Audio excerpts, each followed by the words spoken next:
एक समय की बात थी। एक जंगल था। वह बहुत हरा भरा था, जिसके चारों तरफ बड़े बड़े पेड़ और छोटी छोटी घास थी। उस जंगल में एक बहुत ही सुंदर झील थी। उस जंगल के सभी जानवर उसी झील के आसपास ही ज्यादा रहा करते थे, क्योंकि उस झील का पानी बहुत साफ और मीठा था। इसलिए ही जंगल के सभी जानवर उस झील में मस्ती किया करते थे। एक दिन उस झील में एक बुरा साया आ जाता है, जिसके कारण सुंदर दिखने वाली झील का पानी अचानक ही खून की तरह लाल हो गया। सुबह के समय तो उस झील में कोई भी परेशानी नहीं थी, परंतु अंधेरा होते ही वह खूनी झील में बदल जाती है और जंगल का कोई भी जानवर उस झील में पानी पीने के लिए जाता है तो उस झील से लौट करके वापस नहीं आता है और न ही उस जानवर की लाश मिलती है। एक दिन जंगल के सभी जानवरों ने मिलकर एक मीटिंग बुलाई। उस मीटिंग में सभी ने जंगल के राजा शेर को भी बुलाया था। सभी जानवरों ने उस झील के बारे में बातें की और अभी तक जंगल में जो भी हुआ था उन सब के बारे में बताया कि किस तरह से अभी तक जितने भी जानवर उस झील में पानी पीने के लिए गए वो अभी तक वापस नहीं लौट कर आए हैं। जंगल के सभी जानवरों ने आपस में सलाह मशवरा किया और सब ने मिलकर यह फैसला किया कि शाम के समय सभी जानवर मिलकर इकट्ठा होकर भरपेट पानी पी लिया करेंगे और अंधेरा होने के बाद उस झील की तरफ कोई भी जानवर नहीं जाएगा। अगले दिन उस जंगल में एक बंदर आता है जिसका नाम बंटी होता है। बंटी जैसे ही जंगल में आता है तो उसकी मुलाकात एक खरगोश से होती है जिसका नाम चीकू होता है। चीकू ने बंटी से मुलाकात की और पूछा कि आप इस जंगल में नए लग रहे हो और आप कहाँ से आए हो भैया?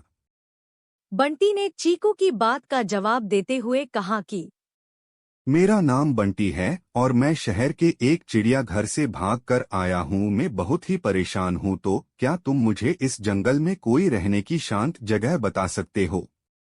क्योंकि मैं शहर में इंसानों के बीच में इतने शोर शराबे में रहकर आया हूँ कि मुझे कुछ दिन के लिए बिल्कुल अकेला रहने का दिल कर रहा है। चीकू ने बंटी को बोला। क्यों नहीं बंटी भैया, यह जंगल सभी जानवरों का है तो यह आपका भी हुआ ना।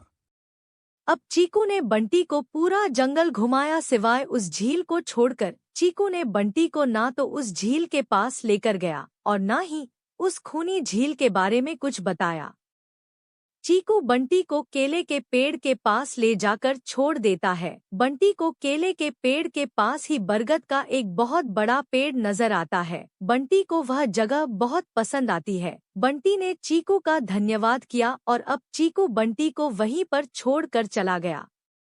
बंटी जंगल में उस जगह पर आकर बहुत खुश होता है। एक शाम को जंगल में बंटी इधर उधर घूमते घूमते उस झील के पास पहुंच जाता है। झील को देखते ही बंटी को बहुत खुशी होती है। बंटी जल्दी से झील में उतरकर पानी पीता है। तभी उसे पानी में अपनी तरफ आता हुआ एक मगरमच्छ दिखता है। बंटी तुरंत ही उस झील से बाहर निकल जाता है।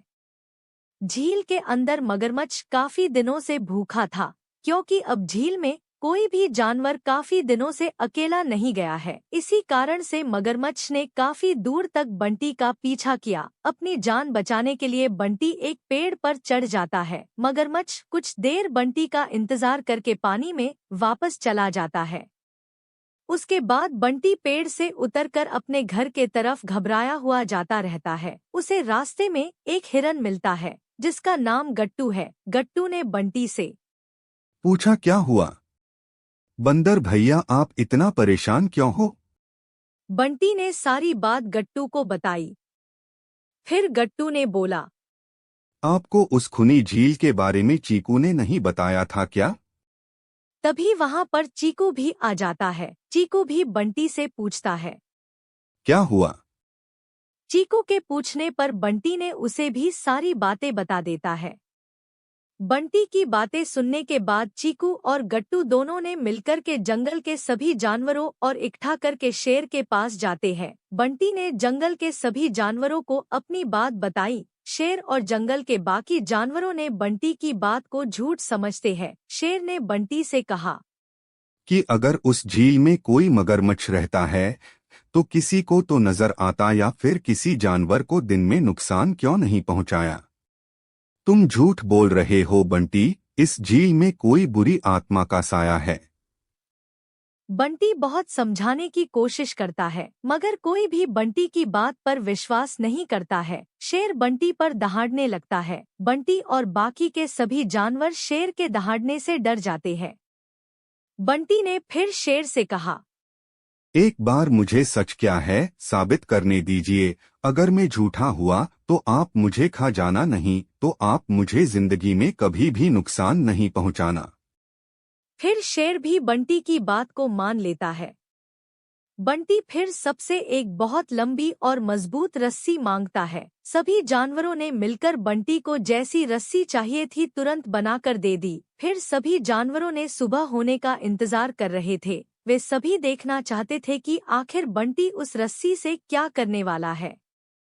फिर सुबह होते ही सभी जानवर उस झील के पास जाते हैं। अब बंटी ने उस रस्सी को एक मजबूत पेड़ से बांध दिया और दूसरी तरफ गोल रिंग बनाकर उसे पानी छुपा दिया। रस्सी को पानी में छुपाने के बाद बंटी पानी में उतरकर नहाने लग जाता है, साथ ही जोर जोर से गाना गाने लगता है। सभी जानवर झील के पास झाड़ियों में छिपकर बंटी की इन हरकतों को देख रहे थे। बंटी की इन हरकतों को देखकर शेर को मन ही मन उस पर गुस्सा आने लगा और फिर शेर कहता है कि ये सब देखने के लिए ही हम सब रात भर से जागे हुए हैं। मेरा दिल कर रहा है कि मैं इसे अभी ही मर डालूं। तभी शेर और बाकी सभी जानवरों ने पानी में कुछ बंटी की ओर आते हुए देखा। वह मगरमच्छ था। मगरमच्छ ने सोचा कि ये बंदर मुझे यहाँ पर चुनौती देने आया है। मैं अब रात का इंतजार बिल्कुल भी नहीं करूँगा और मैं आज इस बंदर के ताजा और मुलायम मांस को अभी ही खा जाऊंगा। मगरमच्छ ने सोचा कि झील के किनारे पर अभी बिल्कुल सुनसान है, ये सही समय है इस बंदर को खाने का। फिर मगरमच्छ उसकी ओर बढ़ता है और रस्सी में घुस जाता है और मगरमच्छ जितना हिलता उतना ही उस रस्सी में फंसता जाता है, साथ ही रस्सी भी कसती जा रही थी। मगरमच्छ को रस्सी में फंसा देखकर सभी जानवर झाड़ियों से बाहर निकल कर आ जाते हैं और फिर सभी जानवरों ने देखा कि बंटी ने किस तरह से अपनी चतुराई और चालाकी के साथ उस खतरनाक मगरमच्छ को अपने बनाए हुए रस्सी के जाल में फंसा लेता है। अब जंगल के सभी जानवरों और शेर ने मिलकर बंटी का धन्यवाद किया। चालाक बंदर की इस कहानी से हमें यह शिक्षा मिलती है कि अफवाहों पर ध्यान नहीं देना चाहिए और साथ ही उन अफवाहों का सामना करके सच्चाई का पता लगाना चाहिए।